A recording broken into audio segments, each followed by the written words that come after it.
Don't forget that the next reflection essay is due tomorrow, so make sure to have that completed and turned in.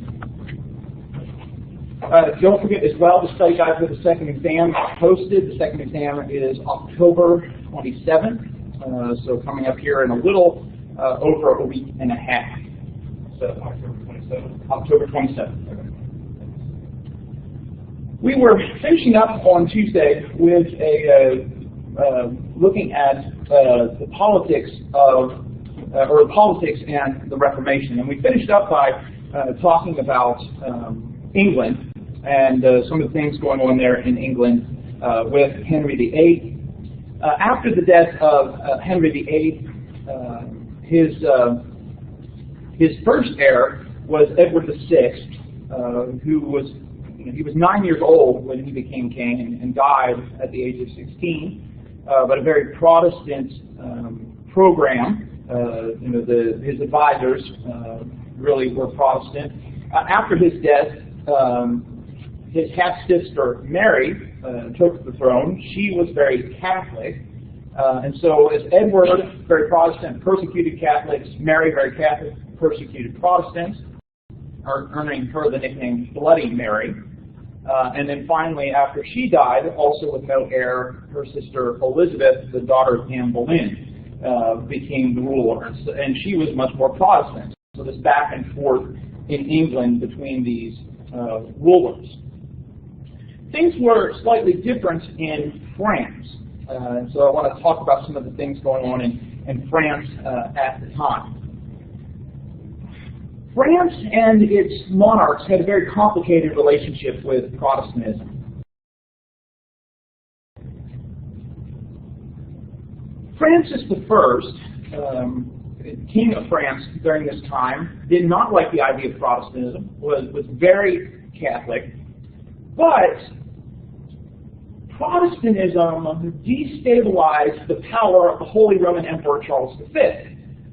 So he wasn't completely against wiping that out because it could gain him an influence, could gain him some power if Charles lost power.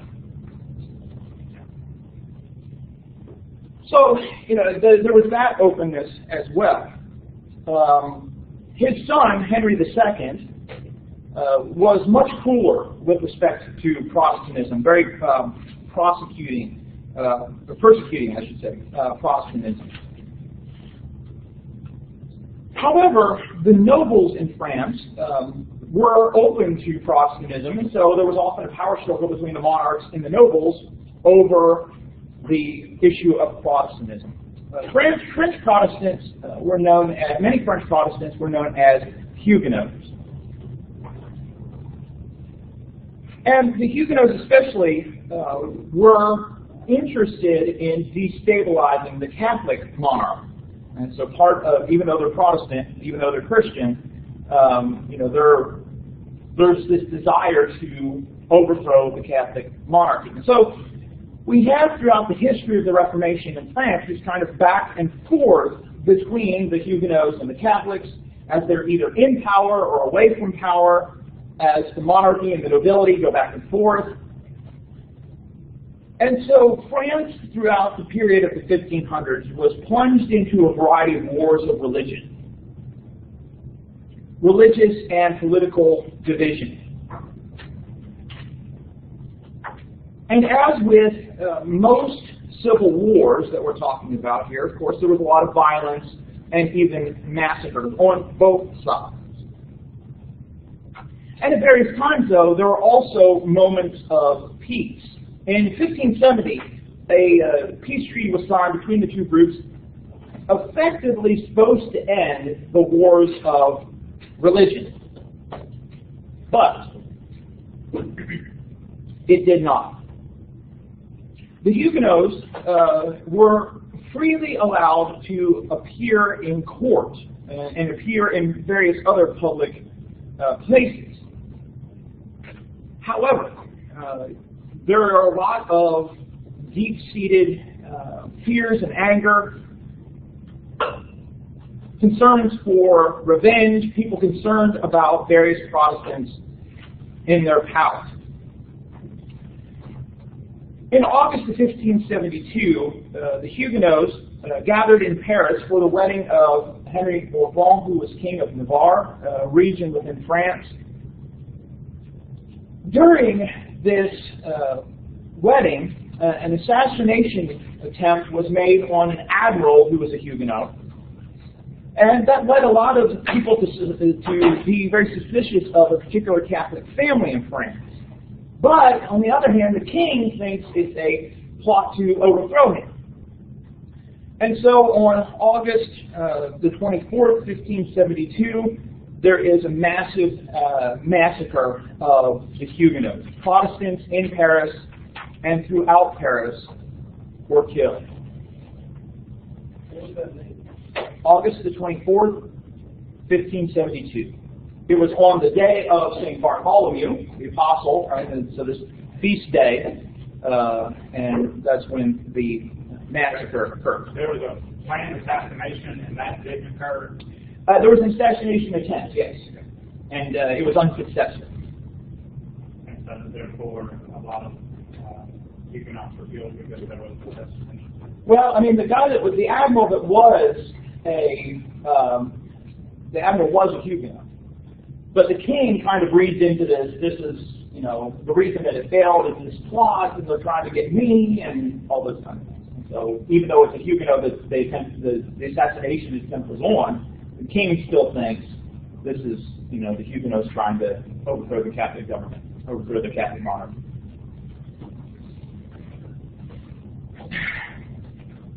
The violence and the hatred back and forth, of course, continued throughout, especially after the death of Charles IX, who was at that point in the late 1500s the King of France.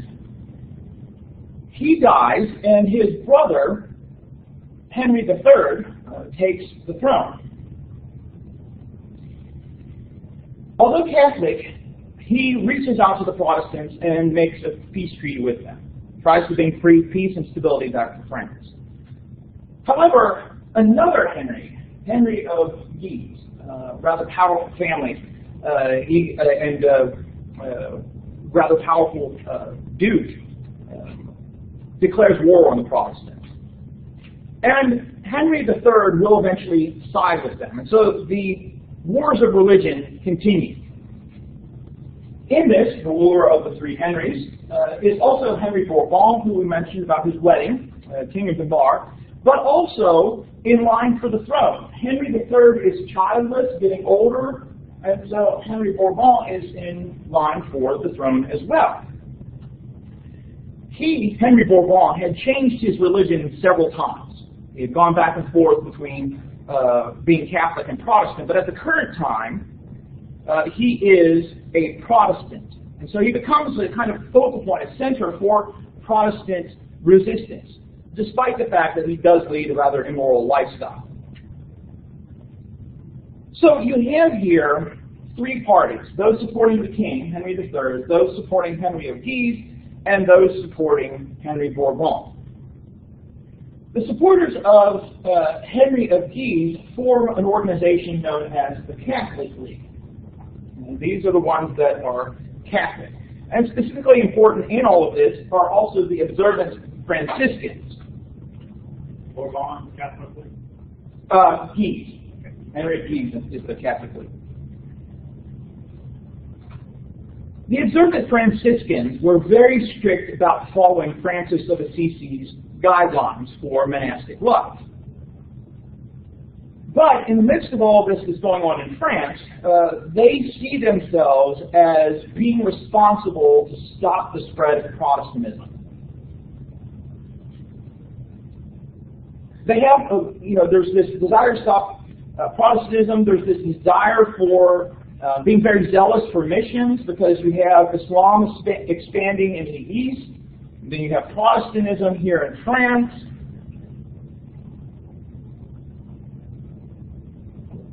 And because they are mendicants, meaning they travel around, they also have the support of the Pope, because they can go wherever he needs them to go to stop Protestantism. So in the 1580s, they connect with the Catholic League.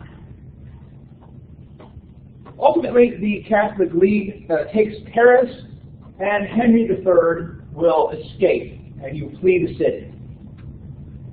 He will invite Henry of Guise, and Henry's brother, who is a cardinal in the Catholic Church, to his chateau to talk about the possibility for peace, but he has them assassinated.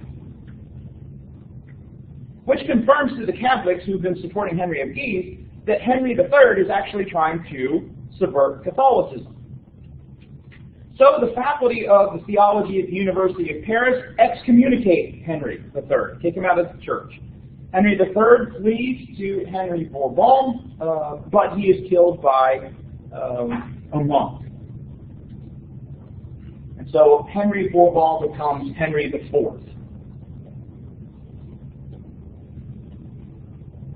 Now remember, at the time he's a Protestant, but when he becomes king, he's facing a lot of Catholic opposition, so he converts one more time back to Catholicism.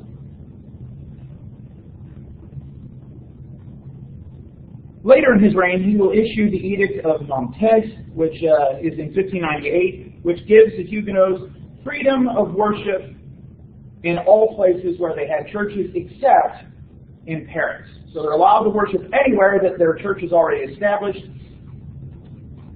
except for the city of Paris.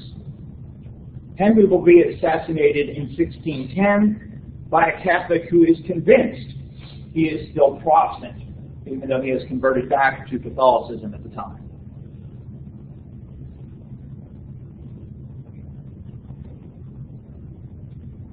One last aspect of politics in this period is to talk briefly about what's going on politically for the Orthodox Church under Islam there in Eastern Europe. And we talk, of course, Constantinople falling to the Turks in 1453. In the West, there were a variety of discussions about launching crusades to recapture those lands. Some in the West, though, think maybe the Turks are actually better governors than the Byzantines were, or that the Pope would be. That there seemed to be, for most Christians in the East, that that they didn't have a worse life. Right? They were allowed a lot of freedoms. Additionally, any sort of finances in the West that could have been used for a crusade were often used for colonial expeditions, right? So instead of going and taking those lands back, let's go to the New World and expand that way.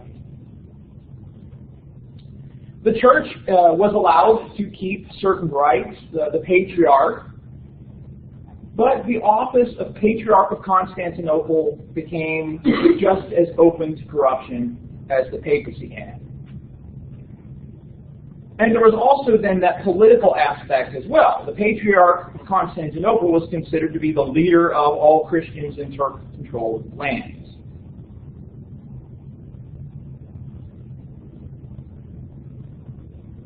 Ultimately, though, the center of orthodoxy moves from Constantinople to Moscow in order to free the Orthodox leadership from the control of the Turks.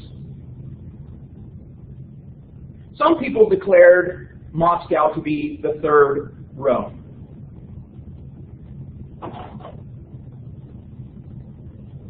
Which also meant that the bishop of Moscow would have to become a patriarch. And so the patriarch of Moscow was established as well. Which meant that now that the Bishop of Rome is no longer considered a patriarch because of the split, that the Patriarch of Moscow is the only patriarchate not under Muslim control.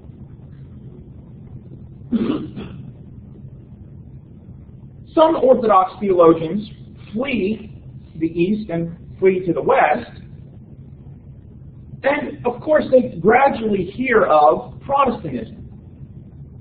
Some Protestants decided to translate their works into Greek and send it to Eastern Orthodox Christians.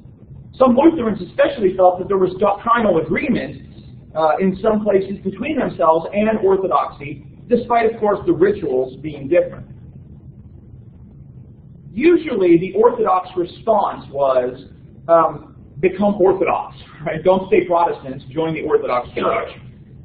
Because there were some important disagreements doctrinally between the Protestants and the Orthodox.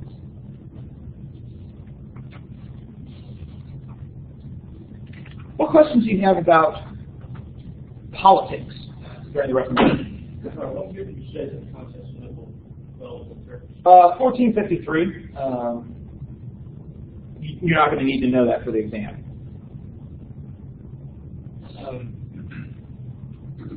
You said, I just kind of missed it when you were going through Henry II. You said was for Protestantism or was for the persecution? Henry III was. No, Henry II, the son of Francis I. Oh yeah, he was much worse than Charles was. Okay. Right. So yeah, I'm sorry, I got confused. Yeah, Henry, he was much worse, much crueler for Protestantism. And what was the main function of the observant sisters? They by the time of the Wars of Religion, they're kind of a force that goes wherever to try and stop Protestantism, and they become particularly active in France because of all the things going on there.